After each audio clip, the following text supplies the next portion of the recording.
All right, hey everybody from Royal LePage. Thanks for joining us. You're here with Chris Leader, ready for our 2 o'clock sales success webinar. Just like to start off a little bit early. Just make sure you guys have a quick listen. Make sure your audio is working. If you hear an echo, sometimes we find people, you kind of need to mute your microphone because sometimes it loops through. So if you're hearing an echo or something like that, try muting your microphone and that's it.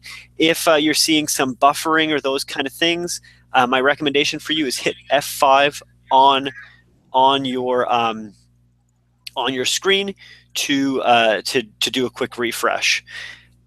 Tina, Chris, are you guys still there as well? Yep. Yeah, Okay. we are. Fantastic. Okay. Yeah, I just saw you switch the slides. Everything looks good. I'm just going to go make sure the YouTube stream is running, which looks like it is. And yeah, everything looks good. So just a quick... Yeah, so just hang in there. We're going to start at 2 o'clock sharp. But as mentioned, we just want to make sure that everybody, your audio is up and running and you can hear us. And again, if you're having issues with some feedback or echoes, that might mean that your microphone is on. So just throw that off, do a quick mute on that. And if ever you see buffering or those kind of issues, then just hit F5 on your keyboard. That's your likely best and quickest fix. That's what I do around here. So so that's what I find is the best for getting that started up and running. So just hang tight, and we will be starting in a few minutes. Need some hold music. I'll sing. Oh, what are you going to sing, Chris? Oh, that's a good idea. No, never mind.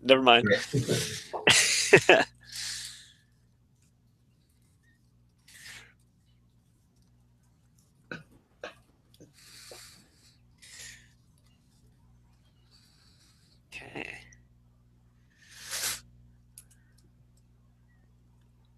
Let's see, start seeing the people coming in too. Perfect.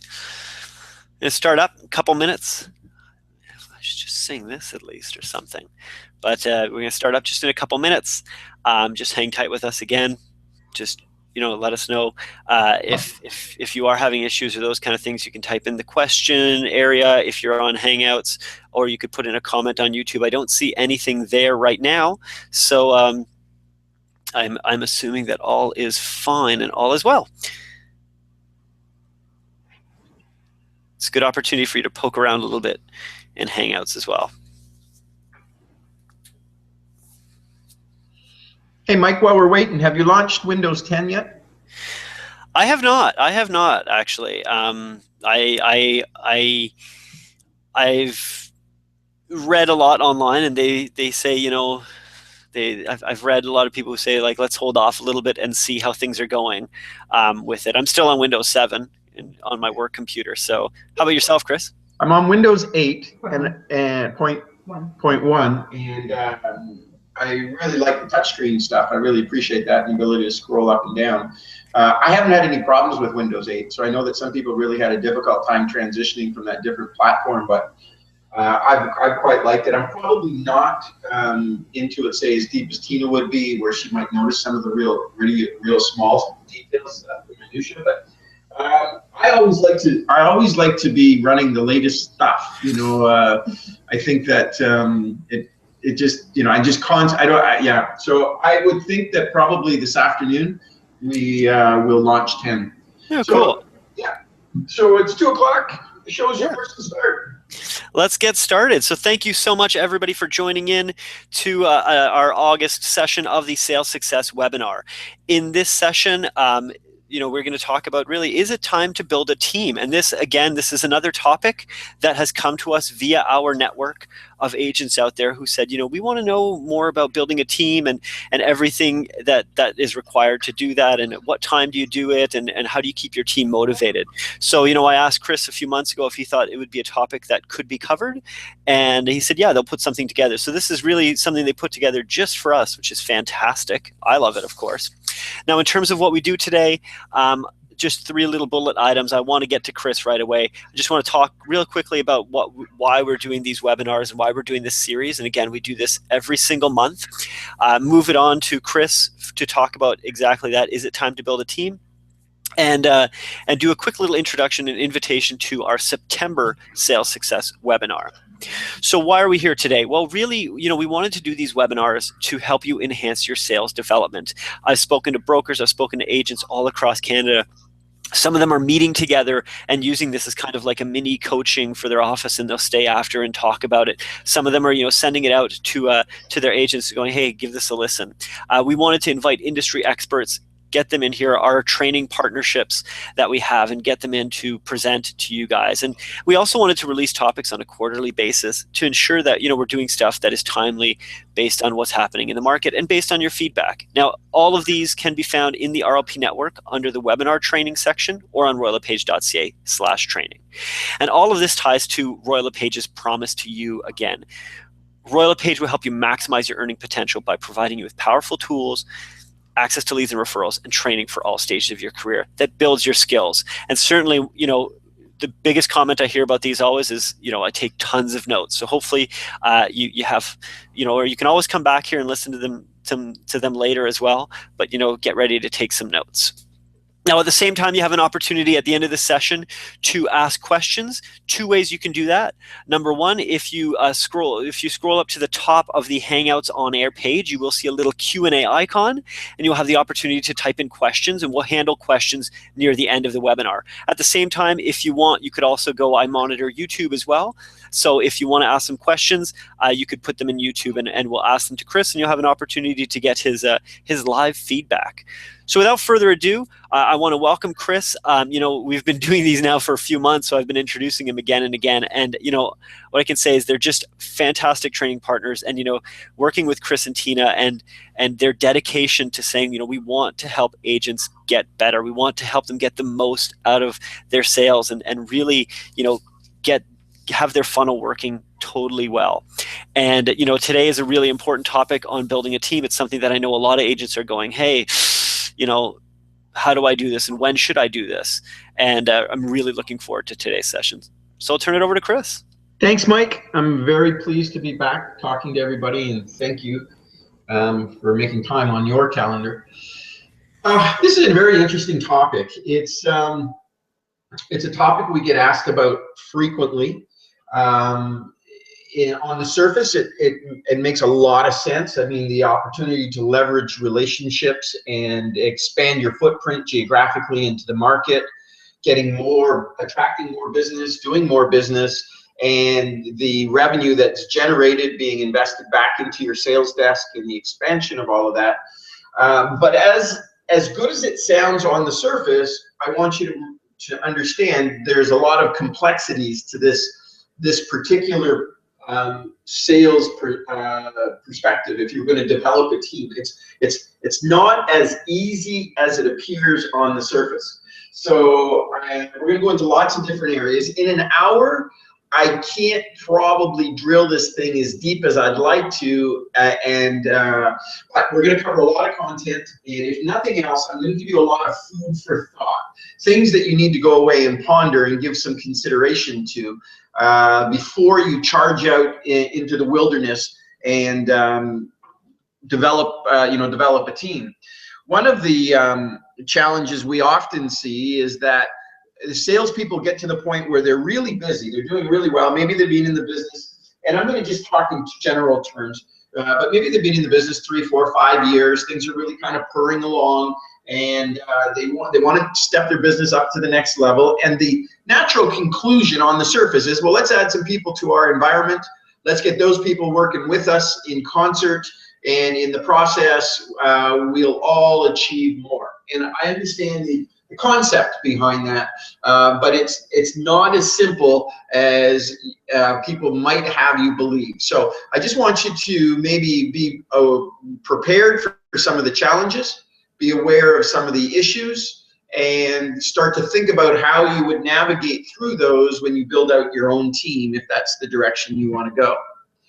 So often I find that salespeople hit what I call a wall. They get to the point with their sales desk that they're at capacity. They're doing very well by single agent standards. Their production is good, their income is good, but they're at the point now that they really can't do much more. The items that made them successful when they first started in the business, their attention to detail, their client care, their follow-up, their strong communication skills, all of this is a part of building a very successful salesperson. But as you get to a certain point in volume, and I'll talk units first in terms of unit volume, it gets to a point where you know you're at capacity. And I'll give you an example. You're starting to pass up on family time. You're missing some kids' recitals. You're not getting to the gym as often as you wanted to. You're finding that it's cutting into your personal, your social, your life, and you really can't get beyond this without detracting from the other parts of your life.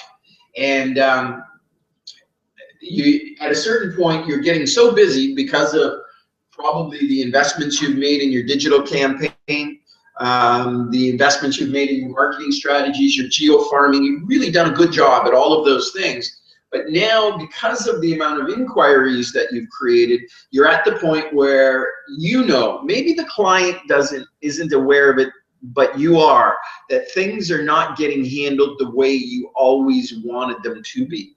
You know, in the beginning, you were being able to call people back really quickly, follow up on opportunities, follow up on an internet inquiry that came in, you followed up after your open houses, and all of those activities that are so important to building a successful sales desk. But as your volume builds out and you start to do more units and you've got more inquiries and your marketing's really in high gear and things are coming into your office, it becomes increasingly difficult to offer the same level of service that you did when you first got into the business. And you're at this certain point now where something has to change. Something has to change because you can't continue to operate at this level without it starting to affect your personal life and certainly your professional life. And you're at the point now, what do I make the investment upwards? And do I make the investment upwards into bringing more people into your environment to continue to facilitate the level of quality that your clients have enjoyed in the past? Or do you make a conscious choice and step back from your business a little bit, and do you tighten it up and maybe pursue less of the opportunities, but maybe choose the really good ones so that your time is well invested? These are all, and I don't know if there's an absolute answer for you out there. I mean, at a certain point, you're doing a great job, and if the business goes beyond that, you're starting to find that it's getting watered down. Maybe where you never got complaints before, you're starting to get some complaints from people. Their expectation based on the marketing and your reputation isn't in line with the level of service that they're receiving. So this is really when you hit that sort of threshold. And at that threshold, you have to decide, am I prepared to take on the responsibility and step forward, adding more of an investment to my sales environment? Or am I going to step back and say, I'm not prepared to do this, and I'm comfortable maybe doing 25, 30 transactions a year, and that's as much as I'm willing to do. Can you do more? You bet you can. And I've got firsthand examples of past students of mine who've gone forward and built out teams, and I'm in constant consultation with them. Sometimes they have me come in to do an audit on their sales desk to figure out how they could create better efficiencies.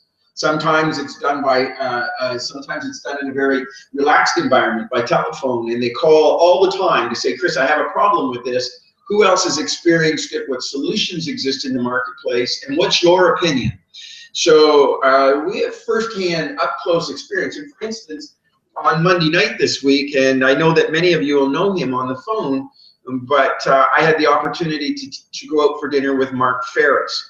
And I'm pretty certain he's on track this year to be the #1 team in the country.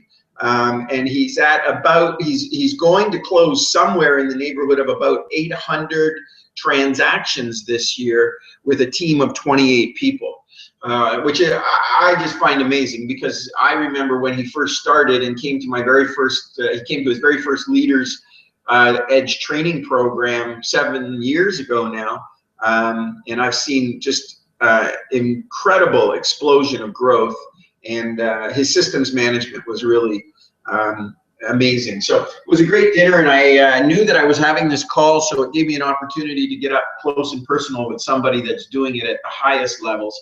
So I was able to extrapolate some good ideas from Mark as well in terms of the experiences he had. So where are you? Is it time? Does your volume warrant it? Most people ask me, they say, Chris, when is it time to build a team? Now, there's more of a geographical answer to that. It's not like here's an absolute number. You know, I would say that the average salesperson running a successful sales desk at capacity should be able to do about 30 transactions a year comfortably. And, or maybe comfortably is not the right word. At full capacity, about 30 transactions. If you go above 30 transactions, you're going to find that you're going to lose sight of the details on those files in terms of file management.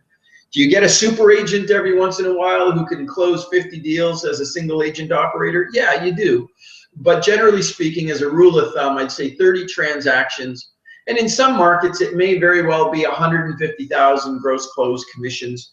But I would use your 25 to 30 transactions, and then you're going to know if you got to step it up now and go into a different business model.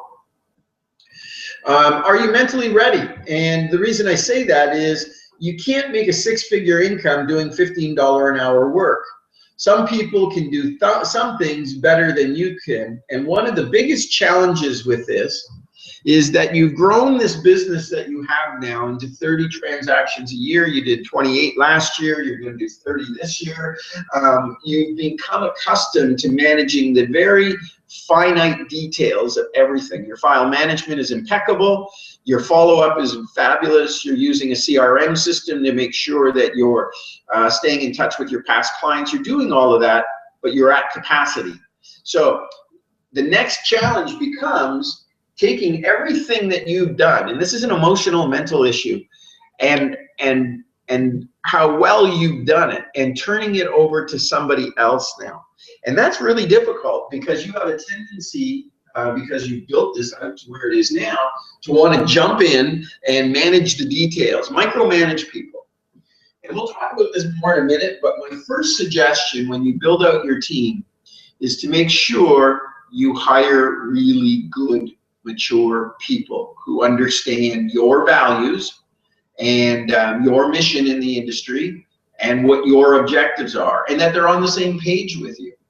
And if they're not on the same page, that'll be the first sign of frustration and the first sign that there's going to be problems with the relationship. Often what I find is agents get so busy that they know they need to hire, let's say, an assistant. And they look around the office, and the first thing they do is they hire the guy in the office that isn't selling any houses. He's been in the office for a year, and he isn't selling any houses, so this will be a great assistant for us. He's not making any money anyways, and he has a real estate license and is somewhat familiar with the industry. If he doesn't have the aptitude to be successful as a salesperson, they're certainly not going to have the aptitude to be successful as a part of your sales team and your management. So it's really important that you hire good people, and if you hire really good people, you should be comfortable letting go of letting go of all of those administrative activities so that you can focus on adding more to your sales desk in the way of volumes. Are you financially ready? And one of the things that people don't take into account, and I would say to you again, if you don't have our business plan, you should go online and buy it, because you can run scenarios on what it would look like in terms of the investment to build out your team, what type of revenues are necessary, what type of activities are necessary to support those revenues, and it breaks it down right down to a daily basis so you understand clearly how many meaningful conversations you have to be having with clients in the marketplace to achieve your objectives. Starting your team requires an investment. You have to hire an assistant, and we'll talk about that in a minute. As you grow out your team, you're going to have to consider about reinvesting in your marketing and your branding so that the marketplace understands that you've now stepped up your game to a completely different level to continue that service that's made you successful. You're going to need to look at upgrading your systems and giving people multiple user access to things like your CRM. You're going to need extra office space, and bricks and mortar cost money. So you need to talk to your manager about what that looks like and how much you have to adjust your commission structure to facilitate the offset. And understand that when you own an office, there are costs associated with the square footage. Those costs need to be divided back per square foot, and the square footage that you take to run your office, you need to build into your business model the ability to make sure your management is properly compensated for the extra space. You may need an increase in capital equipment. Maybe you've been running with a desktop and you've been running with a notebook or a tablet, but your assistant now is going to need a desktop. You may need to put a printer in the office that you weren't thinking about. And even though your assistant has come to you being very well qualified, there is still going to be training requirements for people so that they can understand the idiosyncrasies of the real estate industry, and you need to have money budgeted for training to ensure that your team is going to have the resources, the training, and everything they're going to need to be successful. Often I've seen people say, I'm going to hire an assistant, and then not give them a decent CRM, or they're trying to use a single agent access code for a CRM system, and it creates complexities in the environment. Let me say this to you. You have to have the appetite to either go big or stay home. And if you stay home, that's not a bad thing. It's just you've made a conscious choice not to take on that extra responsibility. On the other hand, if you say, no, I'm going for gold here, I'm gonna build out a fabulous environment, then you've got to be prepared in terms of the investments that are necessary. Are you a team player? And sometimes I have seen people who attempt to build a team, but they're really a big gregarious personality that sucks all the oxygen out of the room. And building a team is about very smart people who you have great belief in that are going to be successful and a successful component in your team, but you need to be able to sit around the boardroom table and have meaningful discussions about what direction we're going, what are the steps necessary to achieve these objectives, who's accountable for what activities, how will we measure those activities, and when will we get back together to talk about how far along we are in whatever projects we're working on. The word is we and not me. And if you build out a team about me, then you're going to know that it will create other issues in your environment. Now, granted, you're making the big investment and you're wanting to have a single portal from a public perspective in terms of attracting the type of business we are. But you do have to find time to make sure, find room in the environment to make sure everybody is appreciated and everybody's bought into the end goal. Are you prepared to take a step back? There's a financial commitment in starting a team. And often you're at the point where you're really busy, you bring in some new systems, you bring on your assistant, maybe a buyer's agent, we've got some training challenges, getting people up to speed. Then we've got some problems that come up that you weren't expecting. There's extra costs around marketing. Often I find in the very beginning stages of building a team, the team financially actually takes a step backwards to be able to take 2 steps forwards. And are you prepared? And do you have the nest egg ready and set aside to be able to make that investment and the patience to follow this thing through? Most of the time, like I said, a busy agent grabs somebody who isn't selling any houses, they make the person a team member. The person doesn't do a good job. The agent actually goes backwards in revenue and in units because they're spending time trying to teach this person who's really not teachable to try to go out and do business when they really don't have the appetite for it. And the team leader becomes frustrated at 6 months in, their volumes have dropped, their revenues have dropped, and their attitude is, you know what, I'm not going to do this. And they break up the team. And what they end up doing is throwing the baby out with the bathwater. Is a team a good idea? Yes, it's a great idea, but you got to have the patience, you got to have the resources, and you got to be prepared to step backwards 1 step to go forwards 2 steps.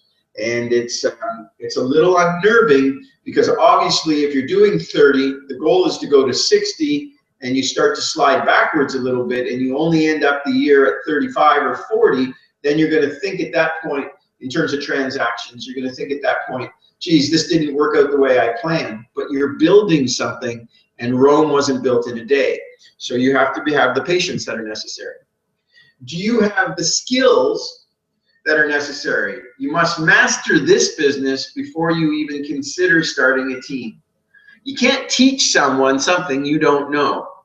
You can't depend on people on your team to answer problems, because if somebody leaves you, then if you don't know what they know and their participation affected your business positively, then it would be only fair to think that the business is going to retreat backwards.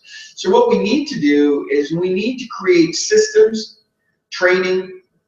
All of that is based on the right attitude, but you got to know all of the parts of your business. Even if you hand that off to somebody, you still need to know how to run that CRM system. So if your assistant was to leave and you needed to find another assistant during that 2-week period or 3-week period, you're not going to feel like your whole office is shut down because nothing's getting done. So you should still be able to go in and do everything that we're talking about, even if you're going to hand it off to somebody else. So the question I need to ask you is, if you're going to teach someone to prospect, do you know how to prospect? Do you know how to knock on doors? Are you strong in your dialogue? Do you know what to do when you get to the door, and how you're, because you're going to need to teach that to somebody else.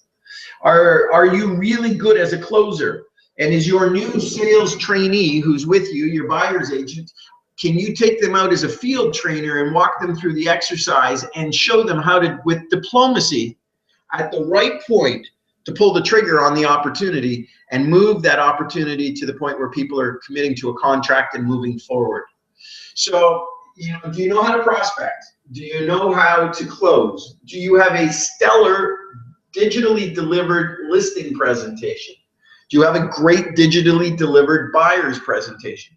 And if you don't have these pieces in place, what I would recommend that you do is you take time to build these out first, so that when you bring somebody on, you're not going to be building out systems and training simultaneously. So let's get you organized first. And when you feel that you got your ducks in a row, now I want you to know, when you build out that digital presentation on the listing side, it's always a work in progress. And as you add people to your team, you're going to change out your landing page on that, or your homepage on your digital presentation. You're going to have to make changes from me to we and different stuff like that in terms of grammar. But all of that is doable if you've got a good foundation you're working from. So build out all of the ingredients and get prepared. Do this by design, don't fly by the seat of your pants, because you're just going to add to your stress level if you're not organized and you don't have a rollout plan in place on how you're going to do this and when it's going to happen. I would really recommend, if you're going to build a team, that you go and get your broker's license. The education that you will have in terms of your broker's license will add that extra layer and give you the confidence to answer some of the complex questions around agency, commission issues, maybe there's issues around expired listings, what you can and can't do, compliance around the do not call list. The list goes on and on. But the point is that extra education will give you the confidence, the insight, and it will give you the academic background to allow you, from a theory perspective, to ponder the question and possibly arrive at solutions. So in all of the provinces and in all of the states, I would recommend that our salespeople always move to a higher platform in terms of education. Do you have the tenacity? Your desire to take your business to the next level needs to be very strong. And if you're not tenacious, you won't get through this transition. I want you to know this will be with problems. Anytime you expand any business, it's always with problems. Nothing ever rolls out smoothly. For instance, maybe you're going to re-engineer your website as part of this in terms of the growth strategy. And I can tell you right now, if you sit down with your web designers and you do anything custom that is specific to your GeoFarm, you're going to have all kinds of issues. Does your website play on all of the devices? And there will be challenges. And these are just all part of the growing pains of building a business. And you have to have the temperament to be able to work through them to get to the result that you're looking for.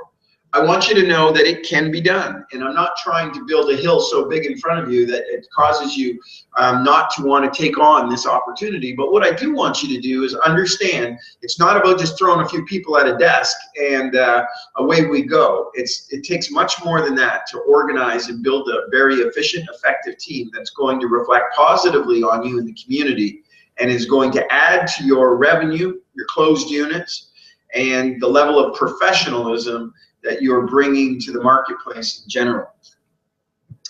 So where do we start with this team? You got this in your mind. You decided that you want to go from your 30 to 60 deals next year. You've got some resources put away and you're willing to make the investment. You're excited about stepping your business up to the next level. So where do we go first? Well, my first suggestion to you would be to hire an assistant, not a buyer's agent. Now, again, you have to be careful about the time that's involved in this. My first suggestion to you is if you pay peanuts, you're going to get monkeys. So I would really recommend that you pay towards the high side of the pay scale for the type of position you're looking for. If you hire cheap, they're not going to be any good. And this is going to create more problems than solutions. If you hire cheap and they are really good, the first chance they get to leave for a better paying job, they're gone. And with them often goes the rhythm and the cadence that you've built into that 6 or 8 months they were with you. Make the job pay so reasonably well that a person wouldn't think of leaving you because it would be hard to replicate something of that level. And when you pay reasonably well, let's take the word reasonable out of that sentence, you're going to find that you will create a great sense of loyalty, tremendous amount of respect for the position. And when you need people to do the extra, you can ask them to go beyond what would be considered normal, and they're willing to roll up their shirt sleeves and stay after 5 o'clock or come in on a Saturday because it's important to you and they are important to you as well. I wouldn't hire a licensed assistant. I don't need them selling houses. I don't need them holding open houses, and I don't need them out door knocking or running around with my buyers. What I do need is my administrative office running very efficiently. What I need to know is if I've got a new listing, that my assistant immediately goes to work and hires the videographer, the photographer, orders the for sale signs, goes online, creates property brochures, has them mailed out to 300 people in the GeoFarm to let them know that a new listing has gone up, sends out information, broker loads it into the MLS, identifies with agents that specialize in that particular area as well as yourself, and notify them of a new listing, possibly puts it up on some of your social media sites, and the list goes on. But the point is, once it's organized, you don't need to think about the details because that person knows exactly what to do. And this allows you clarity of mind so that you're in a position to be able to go out and find more business opportunities to continue to load up the desk. But if you have to do your job and theirs, then you haven't arrived at the right objective. Maybe you could look at somebody paying them well, but scalable to get started and from a part-time perspective. Now, I have gone through this exercise with my real estate company. I've gone through this exercise with my training company. And I have found a really good solution for, is this person the right fit? Now, I can tell you that when you run a job opportunity in the local community, you're going to get bombarded with resumes.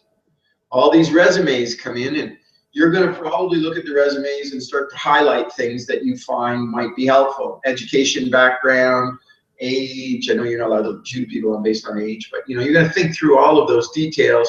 What was their job performance before? How long did they stay at their previous jobs? All of these are part of the thinking that goes into it. But you're going to pick the last 3 or 4. It could take you a couple of weeks to dig through the resumes, probably do your reference checks. And then you're going to pick 3 or 4, and then you're going to come in, you're going to interview them, and you most likely don't have the right skill set to interview people properly to be able to ascertain, are they the right fit? So I've seen mistakes where people hire the most attractive. I've seen people hire the people that are the most gregarious, great personality, but at the end of the day, it blows up over and over again. So my suggestion to you is to go to an employment agency, a reputable employment agency. Go in with your list of technical requirements that you're looking for. The employment agency will run the ads. They'll attract the resumes. They'll read through the resumes. They'll narrow the resumes down. They'll bring the applicants in and actually technically test them so that their resumes are accurate and they can do what they said they can do. They'll follow up with their references. They'll do a credit check. They'll do a criminal check. And then they'll come back to you and say, here is an applicant that meets your criteria. In fact, here's 2 or 3. And you'll have an opportunity to interview the last 2 or 3. You'll get a chance to test drive. So you can have them for up to, I think it's 3 months. In our case, it was, with our last hire. And if you don't like them, you can send them back and they'll send you another one and another one until you get one that's the right fit. Now, it costs a little bit of money. You got to make an investment because the employment agency needs to be paid for this service.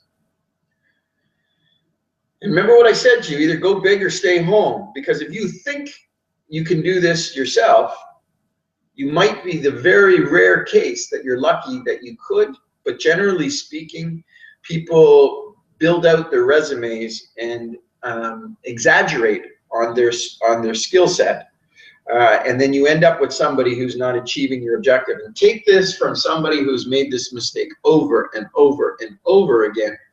The best way to go and look for a really good administrator is to go to an employment agency and say, this is what I want. And what I would say to you is that your objective in the first year with your assistant should be to double the salary you paid her in the increase from where you are. So I don't know, we got small towns and big cities on this conference call, but I would say to you that take a look at what a really good administrative job pays for your community, and then your income, your gross revenue should double. So if it was a $40,000 position, your revenue should double to $80,000 the next year. And if the average transactions we're 10,000, that means you're going to put an extra 8 deals on the books. Or if it's, so you do the math on that. But the idea here isn't to take on a salaried position so that you go backwards. It's that you take on a salaried position so that you go forwards, and not just forward enough to cover her salary, but forward enough to be able to actually see it as a profit center and moving your business forward. So that would be a big one right there. Go to an employment agency. I would recommend that you plan your strategy for building out your office and your operation during the slow season. And the reason I say that is because you would like some face time with your assistant and not feel that that face time has a really large impact on your revenue, because you can't be out showing houses when you're sitting next to them. So the challenge with building it out in a slow season, though, is going to be that you may not very well have the revenue that you would like to give you the confidence that this is the right choice and decision. So again, it's about strategic planning, making sure you're prepared for the increase. Understand that you're going to go backwards for that first quarter until you guys can come forward. But by the end of the cycle, on that fiscal year, you should have at least doubled for salary plus what you were doing the previous year. So I would recommend you do it in a slow season, because if you throw somebody into that position and you're not there to give them the face time that's necessary to make sure that they are well equipped to be able to do the job, they're going to become frustrated. you're going to become frustrated, and then you will have a breakdown in the relationship between you and them. It's about getting people pulling on the rope at the same time in the same direction with the same objective or goal in mind. Now, when you hire your assistant, this is very important. I want you to put a binder or a notepad next to her desk. And from the moment, or his desk, sorry for that, for the moment that they walk in the office on their very first day, I want them to keep copious notes of every activity they are involved in. And it will be an investment on your part, but the procedures manual for running your successful sales desk will then be articled and cataloged. And when that happens, because no one stays forever, you're going to be able to take the next person who has all the technology skills and all of the administrative skills, and you're going to be able to hand them that procedures manual, and in a very short order, they're going to make it around the curve to where you want them to be. It's an investment, and having somebody spend that much time every day, write out everything, how you broker load an MLS listing, how you call the videographer, how you call the photographer for sales signs with ads, print media, blah, blah, blah, blah, what all of that stuff is. But make sure this book is really well laid out. And one of her or his jobs will be to organize that manual, tab it, structure it in such a way, and it will become your operations Bible that will always be on the shelf and will always be there, so that no matter what happens, maybe your administration person's spouse gets a great job offer and they have to leave. Or maybe your administration person, this has happened in my case, got pregnant and they had to leave.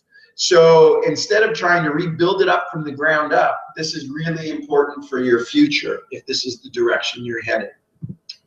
Systemization will allow you to create greater efficiencies and continue to build fabulous client relationships. When you're doing 25 deals a year, you can call everybody, talk to everybody, do the open houses. You can be there for all the inspections, and you can deal with the waivers, the amendments, the extensions. You can run around town and drop all of the paperwork at the lawyers and the finance people and run back and forth. But the busier you get, the more difficult it is to, number one, even remember what has to be done on any given file, and number two, achieve all of those details so that your business continues to grow, built on a stellar reputation. CRM systems are very important. They're the backbone of a successful sales desk. Online document storage. If you're not familiar with the idea of the company called 5 Street Lead Management, you need to take a look at what they're doing in terms of how they router the leads through your team and who gets what based on what criteria. If you're building out a fairly significant team, this would be a very helpful tool. On-demand marketing, so that your administrative person, when a new listing can come in, can go right to their desktop. They can go on to a really great marketing company's website. They can download the photography. They can pick what brochures. They can say what area from a postal code, zip code that you want mailed out for your just listed, your just solds. Do up the open house brochures, but all of it is done today from a technology perspective in terms of desktop management. And this is how, and you know, we might be talking about right now, this stuff for some of us on the phone may seem almost in a different stratosphere. But I can tell you that as we continue to march forward with the onslaught of all of these types of technologies, these are the sort of things everybody's going to have to incorporate in their business in the future, because it's just the way things are going to get done. In fact, some of the best marketing materials in terms of being able to do stuff from a desktop may be actually graphically designed from somebody out of Silicon Valley, or they may be designed from somebody in Halifax or Vancouver. But the truth of the matter is, you're going to have access to the very best stuff in the marketplace, and your systems management and the person who's running these systems will either reduce your workload and eliminate your problems, or they will increase your workload and increase your problems. And that all goes back to hiring the right person. You're going to need, if you're hiring buyers, salespeople, buyer agents, people on your team, you're going to need to consider what the commission structure is going to look like before you bring them on. I can tell you that there are teams out there right now that pay their sales, their buyer agents 33%. They keep 33% to run the sales operation, and the team leader profits 33%. And I know very successful teams that are doing that. Some of you are on the phone right away say, you can't get a buyer's agent to work for 33%. Well, you can if the buyer's agent is closing more business. I mean, if you look at it this way, there's, you know, when I think about the city of Toronto, there's 43,000 salespeople. 16,000 of them didn't sell a house last year. If you look at those 16,000, there may very well be some good people in there that would love the opportunity to have a $100,000 a year income in real estate, not have exposure to the expenses, not have to think about the advancements in technology. You as the team leader are the rainmaker generating all of these opportunities, and they're making a six-figure income. You know, I don't see a problem with that. And what most people struggle with is, well, I don't think anybody will work for 33%. It's not 33%. If 33% represents $110,000 or $120,000, then forget about the 33%. Start talking about $100,000 income, and you're going to find that there are a lot of people out there that are making a fraction of that and would really like to work in an environment that's controlled, organized, structured, and most importantly, an environment that they're proud in. A lot of teams I see out there are working on a 50-50 arrangement. And that might be 50% on the leads that are generated by the team leader. And then if the individual person generates their own leads and brings some new listings from a family member in or a neighbor or something like that, then there can be a different commission structure to compensate the person for going outside of their box and attracting business to the overall sales operation. And then you always want to look at bonus structures for hitting targets. You know, everybody should be driven based on targets and objectives. Everybody should be held accountable to a production standard, and in the process, what you'll find is that they will do everything in their power to exceed your expectations, because everybody always wants the pat on the back. So then hiring your buyer's rep first will take less time for you to schedule. I'm sorry, it will take less time from a scheduling perspective, but you're going to need to train them. And you got to, let's say you get a brand new agent out of school and he wants to join your team or she wants to join your team. And you think that from an attitude perspective, they're the right fit. You need to be prepared to take them on your listing appointments, take them out door knocking, bring them in for a night of FSBO calls, drill them on dialogue to make sure that they're comfortable. You're going to have to take them through objection handling so that when they're out with clients, they have the confidence to communicate in such a way that they can reduce their own workload and increase your revenue. Over time, you can even teach them how to take on listings and allow them that to grow into that position as well. You know, often people say to me, Chris, I'm afraid if I hire this person, I teach them everything, they'll go off and they'll be my competition. Well, in some cases they will. And in that case, what I want you to do is take some pride in the fact that you've helped another human being with their life, and they're confident enough now to feel that they're ready to try to stand on their own. You've done a wonderful thing. And I can tell you there are people who wouldn't dream of leaving me. They are, you know what, I'm really happy. I'm making $90,000 last year. I feel like I'm part of something bigger than me. A lot of the things that make me nervous about a commission position is being taken care of by my team leader. I don't have to worry about the expenses. If I had to replicate everything that you built, then possibly the team member doesn't want to leave and they're quite happy to stay there.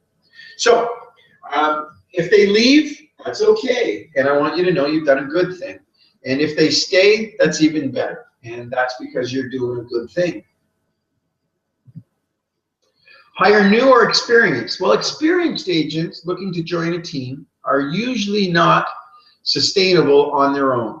So are they getting ready to retire, for instance? And when I say retire, you know, maybe you've got somebody that's getting into the twilight stages of their career, they're still really sharp. I've seen this in a number of cases where you've got a 25-year veteran who doesn't want to deal with the administration, doesn't want to deal with the onslaught of new technologies, but they have a boatload of satisfied clients that they would love to bring into an environment. You can adjust the commission structure accordingly to compensate for that. The fact that all of those little details are getting looked after, you know, the buyer's lead comes in, they take it out, and your admin person's looking after making sure that the financing's on track, and they're looking after all the dates and stuff like that.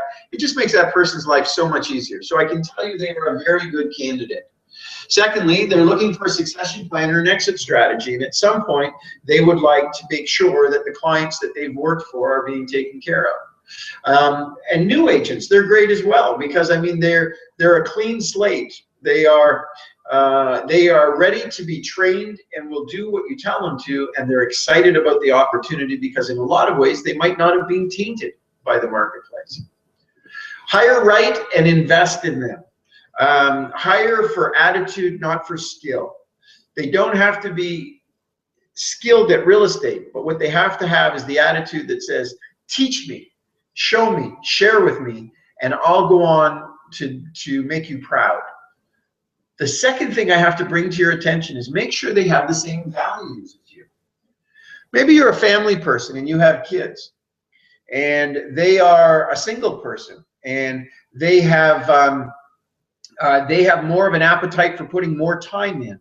So they may become frustrated with the fact that you two are going in different directions and have different interests. You may be a driver personality and you're looking for people who, you know, are willing to give a kidney for what for the picture that you want to build out. And they don't have the same aptitude. Maybe your assistant or buyer's agent has children and they're just not available on Sunday, or they're not available on Tuesday because it's their kid's recital. So what I'm saying to you is that there is no wrong or right person. You just need to have like-minded people that believe in the same things you do. Are they a team player? And most importantly, are they willing to be trained? Will they listen to why things need to be done a certain way? And will they learn from your experience so that they can go on and you can help them shorten the curve? Why would somebody stay with you? And this is, you know, these are the questions you should be asking yourself. The person is doing, you know, $80,000 or $90,000. Why would they stay with you? Why wouldn't they go out and develop their own business now and pursue, you know, a $200,000 a year income? Well, you got to offer tangible values. They must see great value in exchange for the commission they pay you. For instance, the most difficult thing to do in real estate is not to show houses. It's not even to reduce the selection process to the right one. It's not writing up a contract.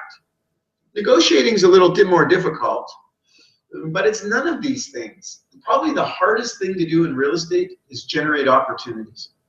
And that's what they're looking for. You need to be the rainmaker and feed them the leads. They want to come into the office at 8:30 in the morning and get handed 2-3 new buyers for the week, and they want to go to work on that and go out and show them houses. They're probably going to need some oversight on writing contracts and maybe direction in terms of how to finance something. But they want you to generate the leads. So if you have the aptitude and you have the tenacity and the strength to call FSBOs, work your sphere of influence, follow up after your open houses, go out door knocking, cold call with compliance, expireds with compliance, follow up on your internet leads immediately. If you have that aptitude and you get that going, then that's the thing that's going to be number one in terms of value for them. The other thing is that they understand to be in the game, they've got to put some money. If they're going to compete with somebody of your caliber, they got to put money into their marketing. And there's a lot of people who just don't have the brass that you need to put your money down and take your chances. You know, they have a job mentality, not an entrepreneur. They're a good worker and they'll do a great job for you, but they're not an entrepreneur. They're not prepared to make the investments that are necessary on almost a monthly basis now in terms of the technologies that are affecting our industry. And they don't even have the aptitude for it. in a lot of cases, like, oh my God, another technology. But that's the world we live in, and you can't stand still, because if you do, you'll get run over. You got to be able to mentor people, take them under your arm, take them under your wing. Sorry, you've got to train them, and you've got to have patience. I promise you, they will do things that disappoint you. That's the role of that team leader / manager. And you got to coach people. And coaching is an ongoing participation in their objectives and the activities that are supporting that. You need to create an environment that's fun, with camaraderie and esprit de corps and enthusiasm. People are really excited to be part of this whole thing. And they're proud when they walk around town and they're at social gatherings and they say, I'm on Chris Leader's team. Oh my gosh, he sells a lot of houses. We sell a lot of houses. We're state of the art, and we're doing it. We're taking it out there, and we're talking to everybody. Oh, I know, I see your signs everywhere. People take great pride in being able to wave their flag. You have to have the attitude that you're willing to reinvest in your business constantly. And, websites, CRMs, digital campaigns, newsletters, flyers, postcards, birthday cards, social media. I mean, the list just goes on and on and on. But if you want to have more, you got to put more into it. You want to give them as individuals as an identity on the team. An agent, as an agent evolves, they want recognition for who they are in the industry.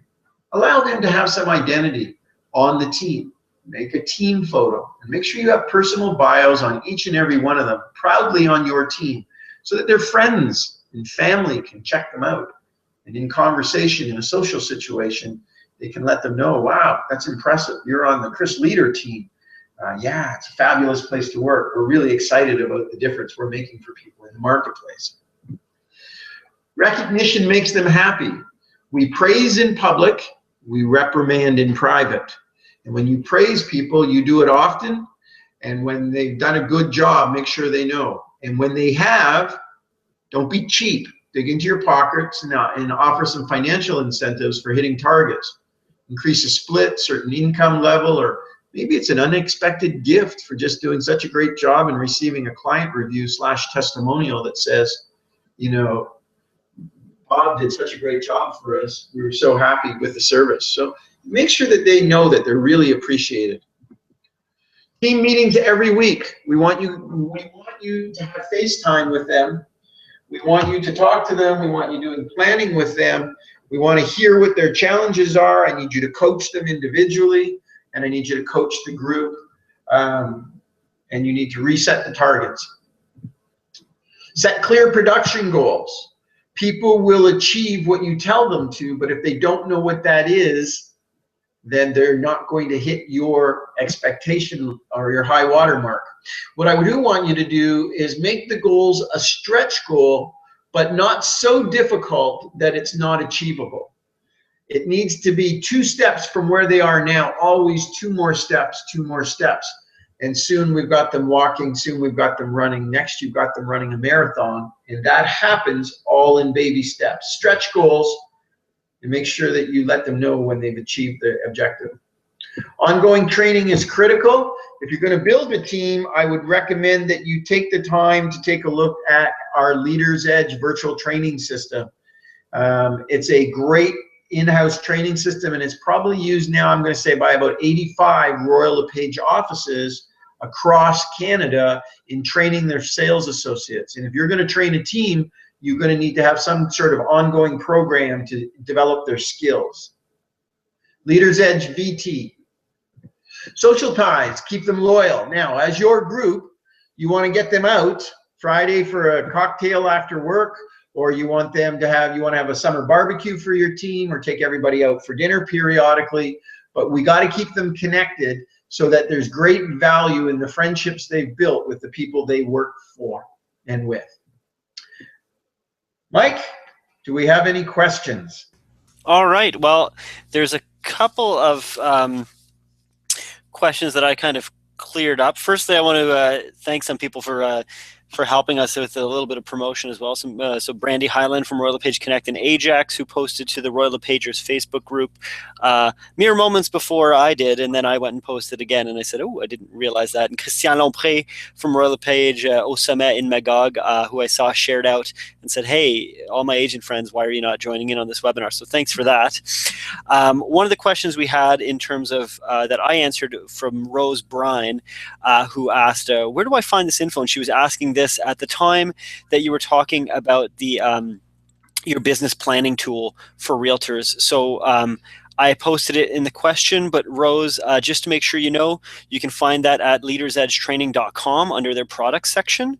And I did post a link to that in the YouTube comments, as well as in the Q&A here that is up there. Speaking of which, if you guys want, of course, you can always keep asking questions right now. Doug Bain, who is the broker owner from Royal LePage Key out in Sarnia, and saying hi, and they have the gorgeous new office out there, absolutely fantastic, and a really great YouTube video of time lapse of the building of it. And he was just asking about, is this a video that we can have and that is available for other agents to watch later? And I appreciate it, Doug, because all of our recordings for our sales success webinars are available you can come back actually to this YouTube link, or you can actually go in the RLP Network, rlpnetwork.com, under training, webinar training, and past webinars, and you'll find all of our past sales success webinars. So one of the questions that Rose Brine from Royal LePage Anchor in Halifax also had is, you were kind of saying, make sure you pay them a good salary when you're talking about assistants. She said, well, what's a good salary? How do I determine that?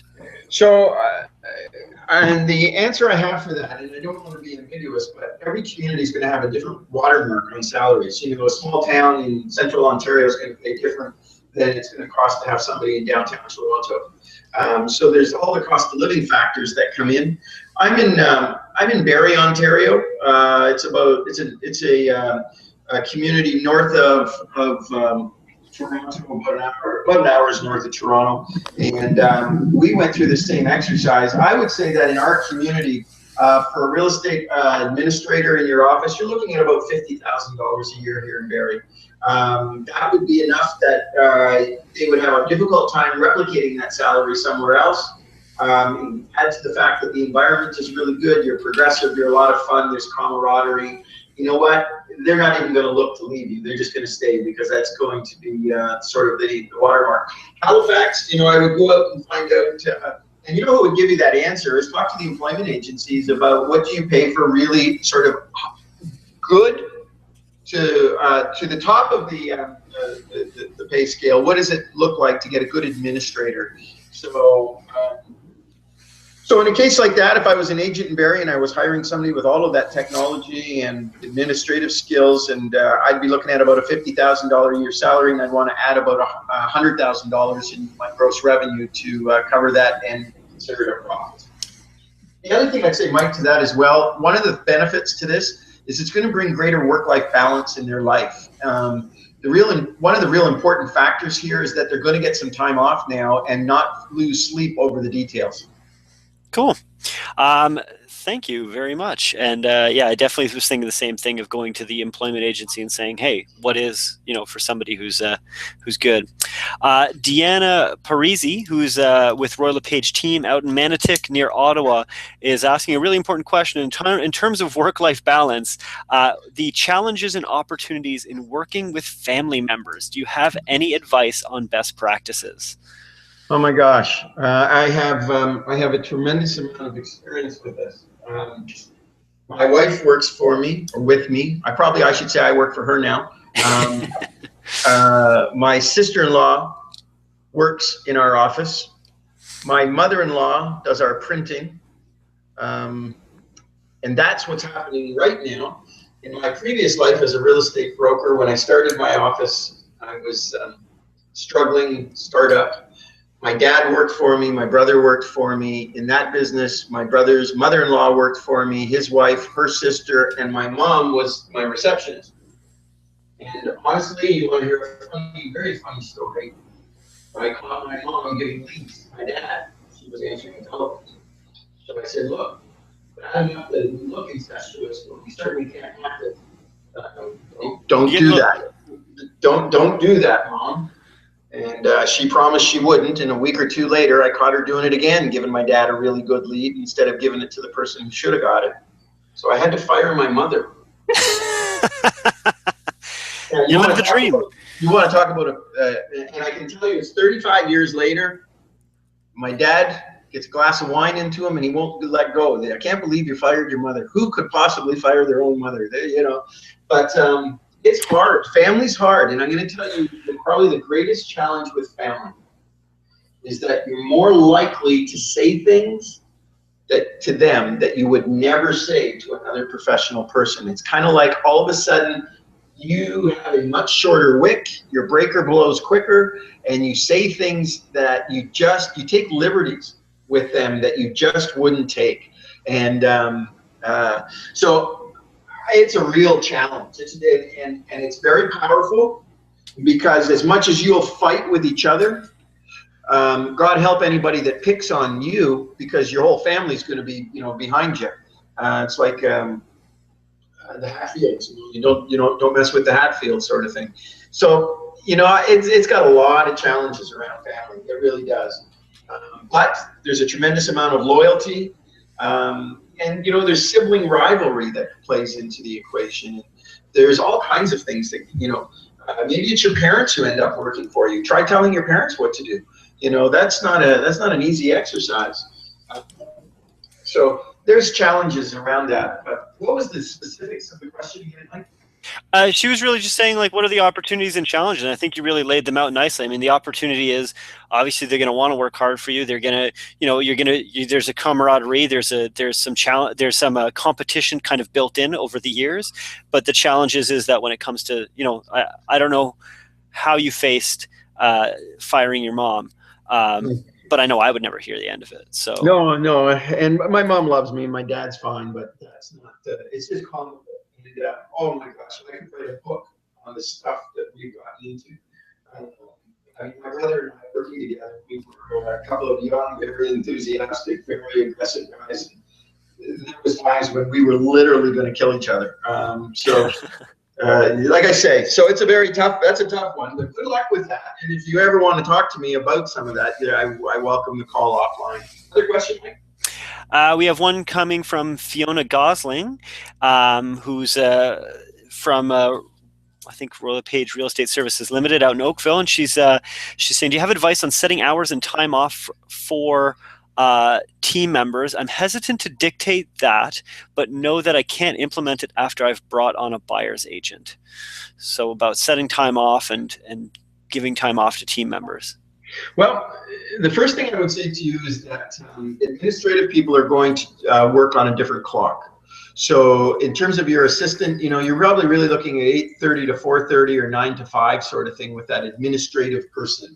They didn't get into the world of sales, they're an administrator, so they're going to work on an administrative schedule. But in terms of your buyer's agents or the people on your sales team, I think that we don't dance to the same drum as the rest of the population. It's often early in the mornings, or you have to put an extra time on the weekend. What I would say to you is this: instead of managing their time, and this is going to be very difficult for you, manage their results. So if they are meeting targets or exceeding targets, does it really matter if they come in at 8:30 or 9:30? Does it really matter if they go home Tuesday because they want to see their kids' recital? As long as, here's how I come to wrap my head around this, and I know that this is very interesting for me, because I come from an environment where it's punch clock at 9 to 5 or 9 whatever, So I'm very structured. And how I've come to deal with this is, once we set our goals as a team, then as far as I'm concerned, if we exceed those expectations, I don't care how they do it. And if my revenue goes up this year over last year, then my team members now are working remotely, and this has been the first year we've done this. I don't manage their hours. I manage our goals and our results. And if we are exceeding our goals and results, our objectives at every turn, then I don't really care if they take the afternoon off. It doesn't make any difference to me. Now, I will say this, that Some people need structure, and in a sales position, maybe in the very beginning, when you're bringing a brand new person on, maybe you're going to need to bring a structured environment to help them develop the work ethic that's necessary to achieve those objectives. So, you know, for me, I'm always in early and I always stay late, and that's just the way I'm built. So you may have to find people who believe in the same things you do and have the same appetite that you have. Another question, Mike? Cool. So I know we're a little bit over our time. Yeah. So I think I got a couple questions that you'll be able to answer real nice and quickly. One of them, again, comes from Doug Bain, Royal LePage Key out in Sarnia. And he's just asking, he says, a lot of agents looking to start up a team ask this question first. Can the licensed assistant have a discount on their split to the office? Can the licensed assistant have a discount on their split to the office? Are you saying do all the deals run through the team leader? Is that what you're asking me? It's just, I don't know if Doug, you want to type into the question field and clarify that. All he's saying is that agents looking, because Doug is a broker owner as well. Yeah. So that's the thing so he's saying agents looking to start up a team ask this question: can the licensed assistants have a discount on their split to the office? Well, normally what happens, and I don't know if I'm answering the right question for Doug, but normally what happens is when somebody joins the team, the revenue is funneled through the team leader at a different split. Yeah. On the team leader split, and then the licensed assistant or the broker or the buyer's agent, their volume is divided out on some sort of commission structure that the team leaders developed. And my answer to Doug as the broker owner, and my answer to everybody else on the phone is this. Yes, maybe you're a big producer and you're getting 80% or 90 or 75, whatever the number is, and you want more space to build out your team. At the end of the day, understand something, that you're being paid more because of a volume that you're doing, but you still have to take into account, in this case, Doug's position, his bricks and mortar, his building costs, his space costs, and you have to facilitate your broker fairly. Don't take all the money out of the deal for the broker. Otherwise, Doug's not going to have a beautiful office for everybody to come in and enjoy. So, and Doug is entitled to make a profit. And I would tell every top producer on this phone, make sure you leave enough money on the table so that your broker can get a return on the investment that he's made in his business and in yours. Cool. I think what will be a quick one from Sydney Liu, who from Royal LePage Peaceland up in Richmond Hill, who I know has asked a number of questions through our webinar. So, I love having people coming back and engaging. And she's just saying, really, so she says, I guess you'd not support the idea of teaming up with any realtors from the same office prior to reaching 30 deals a year. Thanks for any comments. I'm not sure how she's phrasing the team up. Either you're the team leader or you're on somebody else's team. If you join somebody else's team, you're going to join for one of two reasons. Either you want somebody to assume all the responsibility, and that's fine. Or you're joining that team to learn how you can become better under the clear understanding with your team leader. At some point, I want to go out on my own, and the team leader needs to know that. But I'm not a fan for two people partnering because it's very hard to have two cooks in the kitchen. One person's got to be the leader, and the rest of the people got to get on board with the program. But when you have partnerships, and I'm certain if I looked hard enough, we could find one that works, but generally they last for a couple of years and they go through a bad divorce. Everybody's mad at everybody because I'm working harder than he is, and he's getting half of the money that I'm making, and I don't like this arrangement, and that dissolving of the partnership is painful. So you know what? If you're going to do this, it's not about partnerships. It's about you're the leader and everybody else is on your bus, you're driving it, or you're getting on somebody else's bus for whatever benefit that you're intending to achieve from that. Cool. Doug did clarify, he said the prime agent wants to feed their sales and not the assistant. Therefore, the team leader pays no office fee beyond their cap. So I think that's something that Doug and I should probably have a conversation about. And we could, that's what I was going to say. Yeah. But at the end of the day, I would tell everybody who's on the phone to make sure that you are fair and equitable with your broker owners so that they make a profit. And nobody is in business to underwrite somebody else's successful sales desk. This is about everybody in the arrangement making a fair profit. And I would tell everybody that on the telephone. Make sure your broker goes home with a smile on his face. She or he deserves it. Doug deserves it. I know Doug, and he's a great guy. He deserves to have a good business. And one more from Brandy Highland from Royal LePage Connect in Ajax. And she's saying, essentially, she's asking a couple questions, but as far as team leaders and what they pay for marketing, what are typical things that they would be paying for? So should they be, getting their buyer agents to be paying for the calendars every year, and the buyer agents should pay for the Christmas cards? At what point do you say, hey, that's on your tab and not on mine as the team leader? Well, Brandy's not going to like my answer, but my answer is all has to do with how much is Brandy getting paid on her split. So if Brandy's got a very good split, then she will have to assume some of the expenses. If Brandy's got a split that's more on an average level, like we were talking about, somewhere between 33 and 50%, then in that case, the team leader would typically absorb the expenses along that line. So, the answer isn't that clear because I don't know how much Brandy's split is. I don't know I don't know the mathematics behind everything that she's asking. So again, Brandy, you're going to need to make sure there's enough money in this that it makes sense for you, but it makes sense for your team leader as well.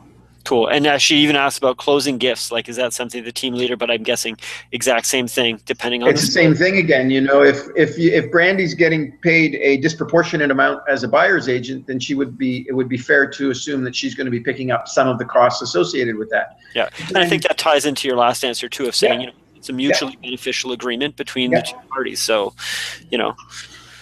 Cool. That's all the questions I have in terms of here. So let's wrap it up real nice and quick.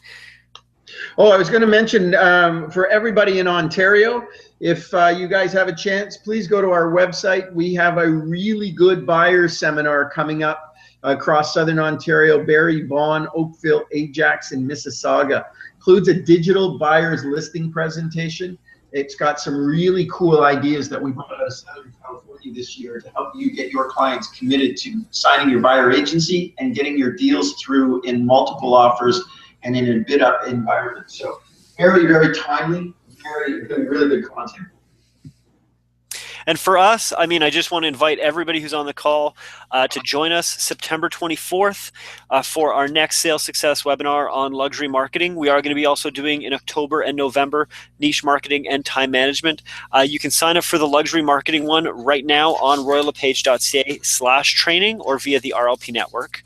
And on the next slide, I invite you to join us in any of our webinars. Almost all of them are recorded and available after the fact. You can go in the rlpnetwork.com under the training section. You'll find those under webinar. So you'll see that on the next slide here, where you'll see our webinars here. So under the rlpnetwork.com, you'll see webinar training, and you can again see everything that's coming up and all of the past webinar recordings. These are also available on royallepage.ca/training. You'll see them on the left side. You'll see Sales Success, Building Your Tech Toolkit, all of our webinars. And, Building Your Tech Toolkit, Chris, you had mentioned, online storage and those kind of things. And certainly, I thought right away on your Building Your Tech Toolkit, we did one on Google Drive that walks the ins and outs of sharing documents and putting stuff on there, and how it works for you as far as cloud storage. And everybody at Royal LePage has a Google Drive account built in. So, certainly that's something available for you. Of course, you can subscribe to our YouTube channel, and all of our videos will get, you'll get notifications if you want. You can set that in YouTube when things go live. And at the same time, if you have any questions or comments, we would love to hear from you. Learning services at royallepage.ca. We do have a survey at royallepage.ca/training as well. So I want to thank everybody for tuning in. Thank you so much, Chris, for all the information. Thanks, guys. And we hope to see you next month. Look forward to it. Thank you, everyone. Bye. Bye.